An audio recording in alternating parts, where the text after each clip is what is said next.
Next हम लोग आ जाते हैं uniform motion and non uniform motion.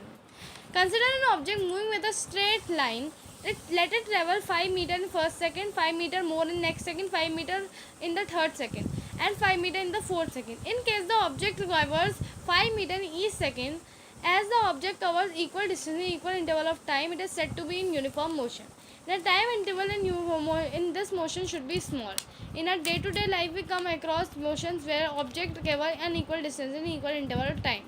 For example, when car is moving on a crowded street, or a person is jogging in the park, there are some instances of uniform and non-uniform motion. तो dear student, आपको पता है uniform motion क्या होता है? Uniform motion dear student तब होता है जब एक ऑब्जेक्ट जो है वो इक्वल डिस्टेंस कवर करता है इक्वल इंटरवल ऑफ टाइम्स में, है ना डियर स्टूडेंट। सपोज मान लो आपकी गाड़ी स्टार्ट हुई, आपने शुरू में 5 किलोमीटर कवर करा 2 घंटे में, फिर आप 5 किलोमीटर ही कवर करते हो 2 घंटे में, यानी कि फिर आप 10 किलोमीटर चलते हो और 4 आवर्स में, 2 आवर्स में, है ना। तो डियर स्टूडेंट, आप 5 किलोमीटर ही चलते रहते हो, है ना। तो मतलब जब कोई ऑब्जेक्ट इक्वल डिस्टेंस कवर करता है इक्वल इंटरवल ऑफ टाइम में, ऐसे मोशन को हम लोग कहते हैं यूनिफॉर्म मोशन। और नॉन यूनिफॉर्म मोशन वो मोशन होता है जब कोई ऑब्जेक्ट इक्वल डिस्टेंस कवर करता है अनइक्वल इंटरवल ऑफ टाइम में, या फिर अनइक्वल डिस्टेंस कवर करता है इक्वल इंटरवल ऑफ टाइम। ठीक है, कुछ भी हो सकता है। तो ऐसे मोशन को हम लोग नॉन यूनिफॉर्म मोशन कहते हैं। ठीक है जिससे I hope non uniform motion में तो आपको अंतर बिल्कुल अच्छी तरह से आ गया होगा। अगर नहीं आया फिर भी मैं आपको एग्जांपल दे देती हूँ, ये आपकी बुक में ही इन्होंने दिया है।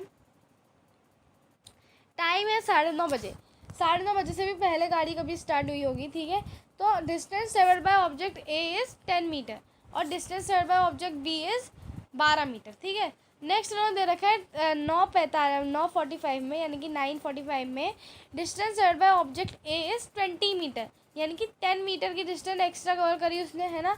और distance travelled by object B वो है 19, यानी कि देखो भाई 15 मिनट में जो है ऑब्जेक्ट ए जो है 10 मीटर का ही डिस्टेंस कवर कर रहा है, यानी कि object A is travelling with uniform motion and object B is non uniform motion. तो आई होप ये क्लियर हो गया होगा आप लोगों को। नेक्स्ट है हम लोग यहाँ पे आते हैं, look at the situation given in figure 7.2। If the bowling speed is 143 kilometer per hour in figure 7.2a, what does it mean? What do you understand from sign board? यानी कि आप लोग इससे क्या समझते हो, है ना। कि देखो बॉलिंग स्पीड है इतनी किलोमीटर पर आवर में वो डाल रहा है। What is this? This is the distance covered in per unit time, है ना। Different object may take different amount of time to cover a distance. Some of them may move fast, some of them may move slow. The rate at which an object move can be all different also. Different object can move at same rate. So one of the way of measuring the rate of motion of an object is to find out the distance traveled by the object in per unit time. तो dear student, आपको पता है कि कोई object जो है fast move करता है, कोई स्लो मूव करता है ना। कभी वो फास्ट मूव करेगा, कभी दूसरा वाला ऑब्जेक्ट फास्ट मूव करेगा, है ना। तो different object move in different है। तो टू मेजर दीज ऑब्जेक्ट की तो मतलब डिफरेंट ऑब्जेक्ट को कौन फास्ट ट्रेवल कर रहा है कौन स्लो, ये मेजर करने के लिए हमारे पास जो है एक क्वांटिटी है जिसको हम लोग कहते हैं स्पीड। ठीक है डिस्टेंस, जिसमें हम लोग फाइंड करते हैं distance travelled by the object in per unit time.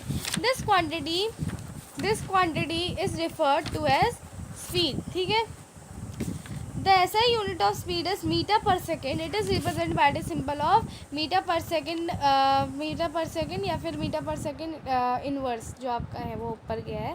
ठीक है, तो डियर आपने एक्सपोनेंट के लॉ तो पढ़े ही होंगे, जब वो ऊपर चल जाता है तो माइनस में आ जाता है। ठीक है, the another units of speed include centimetre पर सेकेंड, जो कि जिसको हम कहते हैं सेंटीमीटर पर सेकेंड, और kilometre per hour. To specify the speed of an object we require only its magnitude. तो टीचर स्पीड में भी सेम केस है, हमें जो है किसी की भी स्पीड अगर करनी होती है स्पेसिफाई, तो हमें सिर्फ और सिर्फ मैग्नीट्यूड से ही मतलब होता है। The speed of an object need not to be constant. ज़रूरी नहीं है कि डियर एक ऑब्जेक्ट है जो ट्रैवल कर रहा है और उसकी स्पीड कॉन्स्टेंट है। ठीक है, in most cases the object will be in non uniform motion. Therefore to describe the rate of the motion of such object in terms of their average speed, तो distance ऐसे object जिनकी non uniform motion ही में चलती रहती है speed, ऐसे object की हम लोग एवरेज स्पीड निकालते हैं। और एवरेज स्पीड क्या है? Average speed of an object is obtained by dividing total distance travelled divided by total time taken. ठीक है डिस्टेंस, तो average speed equals to total distance travelled divided by total time taken. If an object travels distance s in time t, then the speed v is। तो distance अगर object जो है travel करता है s distance time t में, तो उसका जो स्पीड है वो कितनी हो जाएगी? Speed equals to distance divided by time. Next हमारे पास है let us understand this with an example. तो इसको अगर हम एग्जांपल से समझें, a car travels the distance of 100 kilometre in 2 hours, its average speed is 50 kilometre per hour. The car might have not travelled 50 kilometre per hour all time. अब ऐसा तो ना होता है डिस्टेंस की average speed 50 kilometre per our है तो car में जो है हर समय वो 50 किलोमीटर पर आवर की स्पीड से चल रही थी। नहीं, ऐसा नहीं है। कार जो है कभी फास्ट चली हुई, कभी स्लो, लेकिन उसके बीच की जो एवरेज स्पीड है वो हमने निकाली है ना। So sometime might have travel faster, sometime slow. तो नेक्स्ट हमारे पास है एग्जाम्पल नंबर 1। एग्जाम्पल नंबर 1 है an object travel 16 metre in 4 seconds. ठीक है, एक ऑब्जेक्ट है जो कि ट्रेवल करता है 16 metre in 4 second and another जो कि ट्रेवल करता है 16 metre in 2 second. What is the average speed the object? हमें एवरेज स्पीड निकालनी है ऑब्जेक्ट की। तो दिस इज वेरी सिंपल, हमने पढ़ा अभी average speed equal to total distance covered divided by total time taken. तो टोटल डिस्टेंस कितनी हो जाएगी? 16 + 16 डिवाइडेड बाय 4 + 2। 4 + 2 कितना होता है? 6। तो डिस्टेंस 32/6, और जब आप डिवाइड करोगे तो आपको मिलेगा 5.333 मीटर पर सेकेंड। ठीक है, तो डिस्टेंस नेक्स्ट हम लोग आते हैं speed with direction. The rate of motion of an object can be more comprehensive if we specify its direction। ये तो ऑब्वियसली बात है कि जो रेट है ऑफ मोशन है ऑब्जेक्ट का वो और भी ज़्यादा कॉम्प्रीहेंसिव बन जाएगा अगर हम उसकी जो है डायरेक्शन ऑफ द मोशन भी बताएंगे उसकी स्पीड के साथ। तो quantity that specify both of these aspects is called velocity. अब स्पीड की बहन जिसको हम वेलोसिटी कहते हैं, जो कि स्पीड से एक कदम आगे है, वो क्या करती है डियर स्टूडेंट? वो आपको मैग्नीट्यूड तो बताती है, साथ में आपको क्या करती है? आपको डायरेक्शन भी बताती है। ठीक है, okay. So next is the velocity of an object can be uniform और वेरिएबल। तो वेलोसिटी जो है डिस्टेंस ऑब्जेक्ट की वो जो है यूनिफॉर्म भी हो सकती है और वेरिएबल, यानी कि यूनिफॉर्म वेलोसिटी भी हो सकती है, वेरिएबल भी हो सकती है, यानी कि non uniform. It can be change by changing the object speed, direction और मोशन और बॉल। अब देखो डिस्टेंस वेलोसिटी में एक खासियत है, एक चेंज वेलोसिटी में ये है डिस्टेंस की वेलोसिटी जो होती है ऑब्जेक्ट की ना, वो जो है यूनिफॉर्म वो जो है चेंज हो सकती है बाय चेंजिंग ऑब्जेक्ट स्पीड, या तो ऑब्जेक्ट की स्पीड चेंज हो रही है या फिर डायरेक्शन। डिस्टेंस यही मेन डिफरेंस है वेलोसिटी और स्पीड में, डायरेक्शन का। आप सर्कुलर मोशन में देखोगे ना, तो सर्कल में जो है स्पीड कांस्टेंट हो सकती है सर्कुलर मोशन में, बट वेलोसिटी कांस्टेंट नहीं भी हो सकती है। वेलोसिटी ऐसा हो सकता है डिस्टेंस की वेलोसिटी जो है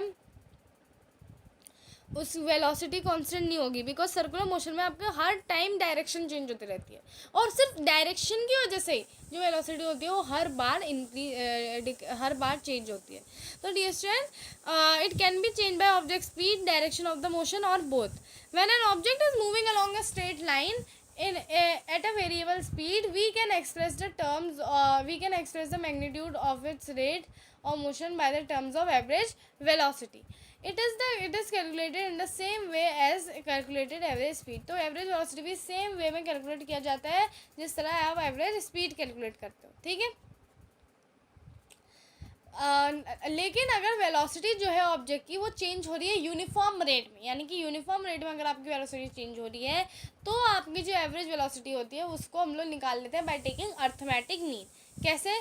initial velocity plus final velocity divided by 2। ठीक है, तो आई होप ये क्लियर हो गया होगा। अब नेक्स्ट हम लोग आते हैं डियर स्टूडेंट्स यहाँ पे इन टेक्स्ट क्वेश्चन में, जो कि है distinguish between speed and velocity. Distance, speed और वेलोसिटी में डिफरेंस क्या क्या है? स्पीड में क्या है? The total distance covered by the object in per unit time, and velocity total distance covered by the displacement covered by the object in with respect to direction. ठीक है, then next dear student speed में ऐसा unit क्या है? Metre per second. Velocity का ऐसा unit क्या है? Metre per second. Then again speed में जो है speed is a scalar quantity, velocity is a vector quantity. ठीक है, तो ये सारे कुछ कुछ डिफरेंस है किसके, स्पीड वर्सेस वेलोसिटी में, ठीक है। तो स्पीड को हम कैसे रिप्रेजेंट करते हैं, बाय वी, और वेलोसिटी को हम रिप्रेजेंट करते हैं वी के ऊपर डिस्टेंस हम लोग एरो भी बनाते हैं, ठीक है। तो ये आप बड़ी क्लास में पढ़ोगे एरो वाला, ठीक है। तो वी के ऊपर एरो इसलिए बनाया जाता है बिकॉज वेलोसिटी में आपकी डायरेक्शन भी मेंशन होती है, स्पीड में डायरेक्शन मेंशन नहीं होती, ठीक है। नेक्स्ट आ जाते हैं डियर स्टूडेंट हम लोग यहाँ पे डिस्टिंग्विश बिटवीन स्पीड और ये हो गया। अब under what condition is the magnitude of the average velocity of an object is equal to its average speed. कौन सी कंडीशन में एवरेज वेलोसिटी एवरेज स्पीड के इक्वल हो जाएगी, जब आपके डिस्टेंस और डिस्प्लेसमेंट सेम हो जाएंगे, ठीक है। नेक्स्ट है डियर स्टूडेंट हमारा what is the odometer of the automobile measure. Odometer क्या मेजर करता है, distance. Then next is what does the path of an object look like when it is in uniform motion. तो जो path होता है object का वो कैसा दिखता है अगर वो यूनिफॉर्म मोशन में हो, तो that is dear straight line, ठीक है। हमेशा स्ट्रेट लाइन दिखता है जब आपका यूनिफॉर्म मोशन में होता है। During an experiment the signal from a spaceship reach the ground station in 5 minutes, यानी कि 300 seconds if I convert it, ठीक है। 300 सेकेंड्स में वो पहुंच गया। Now it says that what is the distance of the spaceship from ground station. The signal travels at the speed of light, that is 3 into 10 to the power 8. तो अब हमें निकालना है डिस्टेंस। हमें पता है distance speed equals to distance divided by time. Time is 300, speed is distance 3 into 10 to the power 8। तो आप डिस्टेंस निकालने के लिए क्या कर दोगे, सिर्फ और सिर्फ स्पीड इंटू टाइम कर दोगे। तो 3 into 10 to the power 8 multiply by 300 will give us what, 900 multiply by 10 to the power 8, ठीक है डियर स्टूडेंट। जिसको आप लोग लिख सकते हो 9 इंटू 10 टू द पावर 10 भी, ठीक है। It's your choice basically. तो डियर स्टूडेंट नेक्स्ट हमारा क्वेश्चन है example number 7.2। The odometer of a car reach 2000 kilometre at the start of the trip and 2400 kilometre at the end of the trip. If the trip took 8 hours calculate the average speed of the car in kilometre per hour and metre per second, ठीक है। तो यहाँ पे distance normal सी चीज़ है। यहाँ पे हमसे क्या कहा गया है,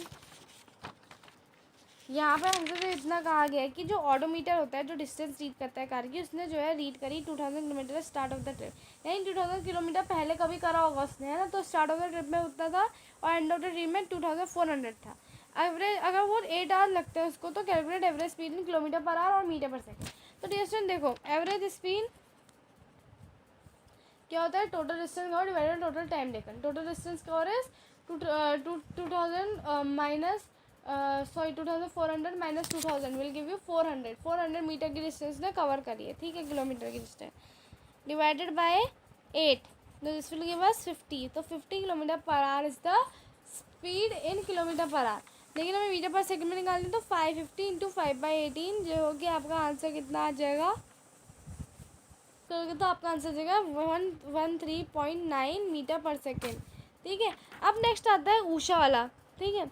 Usha swims in a 90 metre long pool. Usha जो है ना एक 90 मीटर लॉन्ग पूल है, स्विमिंग पूल, उसमें जो है स्विम्स करती है 90 मीटर लॉन्ग, यानी कि उसकी लेंथ 90 मीटर है। She covers 180 metre in 1 minute by swimming from one end to another, यानी कि एक एंड, यानी कि सपोज मान लो this is a swimming pool, तो ये 90 मीटर है, तो एक एंड से दूसरे एंड गई, फिर इसी एंड से वापस इधर आ गई, ठीक है। तो यहाँ पे बोल रहे हैं इन 1 मिनट, तो उसको टाइम लगा ये डिस्टेंस कवर करने में 1 मिनट विच इज 60 सेकेंड। अब वो बोलती है by swimming from one end to other end back along the same straight path. तो एवरेज स्पीड डिस्टेंस क्या हो जाएगी, एवरेज स्पीड हो जाएगी 180 डिवाइडेड बाय 60, जो कि हो जाएगा 3 metre per second square, sorry square नहीं, पर सेकेंड ओनली, ओके। स्क्वायर तो अभी आपका एक्सेलरेशन में आएगा, ठीक है। तो यहाँ पे पर सेकेंड। नेक्स्ट है डिस्टेंस आपका ऊषा की वेलोसिटी। वेलोसिटी क्या होता है distance, displacement divided by time. Displacement क्या हो जाएगा, ऊषा 90 मीटर चल के दूसरे एंड गई, फिर वापस जो अपनी फाइनल इनिशियल पोजीशन में आ गई, तो डिस्प्लेसमेंट तो 0 हो गया। तो 0 divided by 60 will give us 0 only, whether it is 60, it is 100, it is 1000 और वॉट एवर, ठीक है। तो मीटर पर सेकेंड, ठीक है। तो जैसे मीटर पर सेकेंड, तो इस तरह जो है हमने वेलोसिटी भी निकाल ली, एवरेज वेलोसिटी। तो डियर स्टूडेंट, इस वीडियो में बस इतना ही। Thank you.